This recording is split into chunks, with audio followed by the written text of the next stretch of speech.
Are dragons real? Ever wondered about these magnificent creatures that have been a part of our folklore and myths? Dragons, with their fiery breath and immense wings, have been etched into our collective imagination, transcending cultures and timelines. From the serpentine dragons of the east to the fire-breathing behemoths of the west, these creatures have held symbolic importance, embodying both fear and reverence.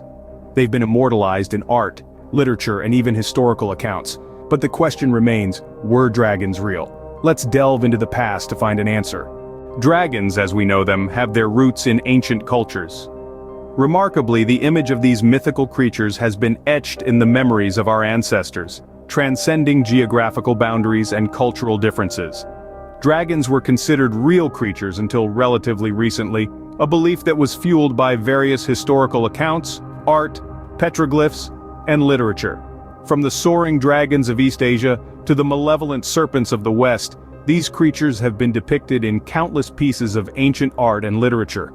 Many ancient authorities too, such as historians, philosophers, and explorers, were firm believers in their existence.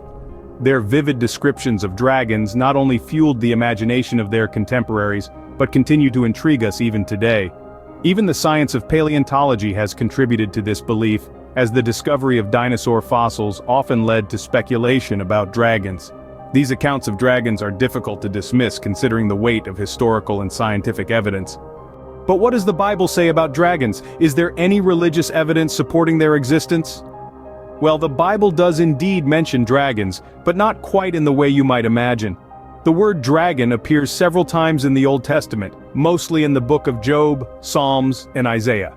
However, these references are often symbolic in nature, representing chaos, evil, or overwhelming power. For instance, in the book of Isaiah, the dragon is used as a metaphor for Babylon, the great enemy of God's people. In the book of Job, the dragon, referred to as Leviathan, is described as a formidable creature that only God can control. This biblical depiction of dragons does not necessarily confirm their physical existence, but rather highlights their cultural significance and symbolic power.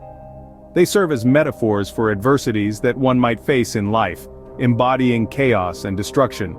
So, were dragons real or just a part of our myths and folklore? The answer might be more complex than a simple yes or no. The existence of dragons has intrigued humans for centuries.